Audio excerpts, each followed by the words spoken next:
रविन्द्रनाथ टैगोर ने बाद में कहा, कोई अलग बात नहीं की, चित्त जथा भय शून्य उच्च जथा शिर। जहां चित्त भय से शून्य हो, जहां हम गर्व से माथा ऊंचा करके चल सके, जहां ज्ञान मुक्त हो, जहां दिन रात विशाल वसुधा के खंडों में विभाजित कर छोटे और छोटे आंगन न बनाए जाते हों, संपूर्ण मानवता की एकता की कल्पना, जहां हर वाक्य हृदय की गहराई से निकलता हो, सत्य पर चलने की कल्पना, हर दिशा में कर्म के अजस्त्र नदी के स्रोत फूटते हो और निरंतर अबाधित बहते हो, निरंतर कर्मशीलता, आदि आदि जो पूरी कविता उनकी है वो हमारे स्वतंत्र जीवन की कल्पना देती है। और उसके पीछे जो स्व है उसका आधार आध्यात्म है, स्पष्ट करती है।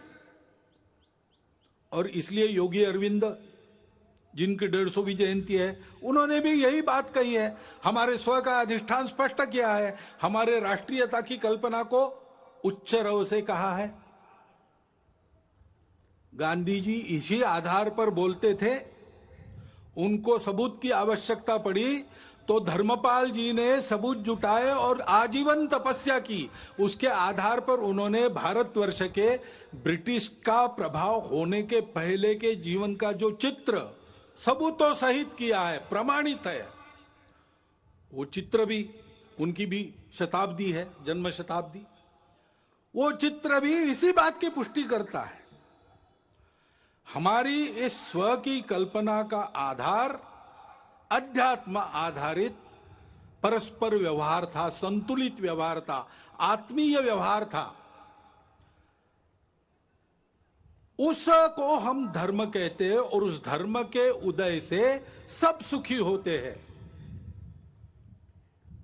सावरकर जी ने कहा कि जब ऐसा हिंदू समाज खड़ा होगा संगठित, तो वो गीता की ही बात करेगा और अपने उद्देश्य को वसुधैव कुटुंबकम यही बताएगा, क्योंकि हम किसी को पराया मान ही नहीं सकते। ऐसा हमारा जो आध्यात्मिक राष्ट्रीयता का स्व है, वो उदय होने से दुनिया के सारे झगड़े समाप्त होंगे, खोया हुआ संतुलन वापस आएगा और ऐसा मानव धर्म उदित होगा, हिंदू धर्म उदित होगा। तो फिर परिणाम ये भी होगा कि मनुष्यों के कलहों पर जिनके दुकान चलते हैं और उनके खोए हुए संतुलन पर जो अपना उल्लू सीधा करते हैं, उनके दुकान बंद हो जाएंगे।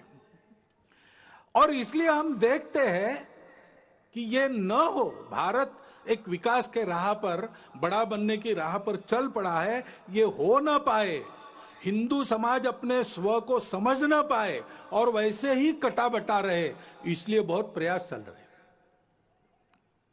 जो जो भारत का है उसकी निंदा करना, जो जो भारतीय है उसकी निंदा करना, भारत के जीवन की, भारत के धर्म की, भारत की परंपरा की, इतिहास की, वर्तमान की, व्यवस्थाओं की, सबकी निंदा करना, भारतीयों के हृदय में स्वयं के बारे में ही अश्रद्धा उत्पन्न करना,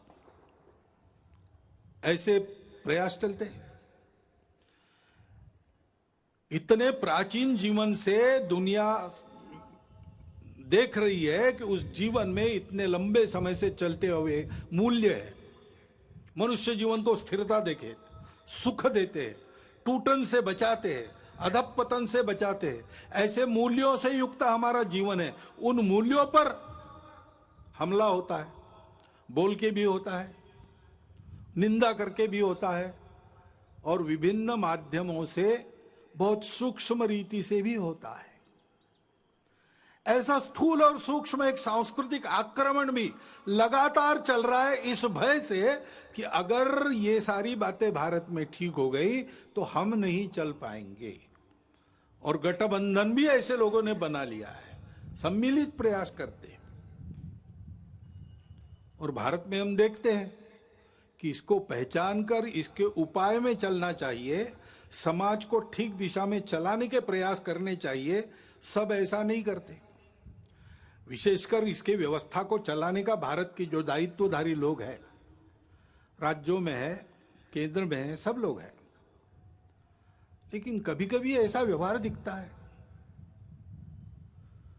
यानी एक भारत का ही राज्य है, दूसरा भी भारत का ही राज्य है, उसकी पुलिस आपस में युद्ध करती है, गोलियों से लोग मारे जाते हैं। हम एक देश के वासी हैं कि क्या है? अपनी राजनीतिक स्पर्धा के चलते और सरकारों का विरोध खड़ा होता है, पार्टियों का है, चलता है, लेकिन सरकारी व्यवस्था के अंदर व्यवस्था तो एक है, संविधान के तहत बनी है। संविधान के तहत हम फेडरल स्ट्रक्चर है, लेकिन संविधान के तहत ही we the people of India, हम एक देश के लोग हैं, हमारा एक देश है, व्यवस्थाएं हमने फेडरल बनाई है, लोग फेडरल नहीं है। संपूर्ण जन एक राष्ट्र है। लेकिन ऐसा पोषक व्यवहार सत्ता में बैठे लोगों का भी होता हुआ नहीं दिखता। तो समाज को कहां से उद्बोधन मिलेगा, कहां से पथ प्रदर्शक पाथेय मिलेगा? अपने राजनीतिक उल्लुओं को सीधा करने के लिए ऐसे छल कपट चलते हैं, उसमें समाज के मन का क्या होता है, समाज में जो भेद है उनको मिटाया जाता है कि उनको और चौड़ा किया जाता है, इसकी परवाह न करते हुए होता है। अब समाज को ही बचना पड़ेगा इन बातों को पहचानते हुए, क्योंकि ये षड्यंत्र चलते हैं असंतोष उत्पन्न करना। निमित्त तो मिलते ही है, इतने बड़े समाज में, इतने लंबे चौड़े देश में छोटा भी निमित्त है, उसको प्रचार के साधनों के आधार पर बहुत बड़ा करके बताना, असंतोष उत्पन्न करना, आपस में विरोध उत्पन्न करना, जाति से जाति को लड़ाना, प्रदेश से प्रदेश को, भाषा से भाषा को लड़ाना, कलह उत्पन्न करना और आतंक का वातावरण उत्पन्न करते हुए इसको शमन करना चाहने वाले शक्तियों को दबाने का प्रयास करना और एक तरह से देश में अराजकता उत्पन्न हो, ऐसा प्रयास करना, ये भी प्रयास चल रहे हैं। और तकनीकी के आधार पर नई नई बातें जो आ रही, वो और आग में घी डालने का काम कर रही। नियंत्रण नहीं है उसका, ओटीटी प्लेटफॉर्म्स है, उस पर कैसे कैसे चित्र आते हैं, क्या क्या आता है। अभी तो कोरोना में बालकों के हाथ में भी मोबाइल आ गया और ऑनलाइन तो देख ही रहे, और क्या देखते क्या नहीं इसका कोई नियंत्रण नहीं। और ओटीटी प्लेटफॉर्म पर क्या दिखाना, इसका भी कोई नियंत्रण नहीं। देश में तरह तरह के नशीले पदार्थ आते, उनकी आदतें बढ़ रही है, वो कैसे रोकी जाए, कैसा हो पता नहीं। उच्च वर्ग से लेकर तो बिल्कुल आखिरी आदमी तक समाज के जितने भी स्तर है, सब में भयंकर व्यसन। और उस व्यापार से आने वाला पैसा किसके हाथ में जाता है हम सबको पता है। देश विरोधी कार्यों में उसका उपयोग होता है। सीमा पार के देश उसको प्रोत्साहन करते हैं। ऐसी सारी बातें चल रही है और अनियंत्रित बातें भी बढ़ रही है। बिटकॉइन जैसी करेंसी है, किस राष्ट्र का, किस नियम का उस पर नियंत्रण है मुझे नहीं पता। एक स्पर्धा खड़ी हो रही है।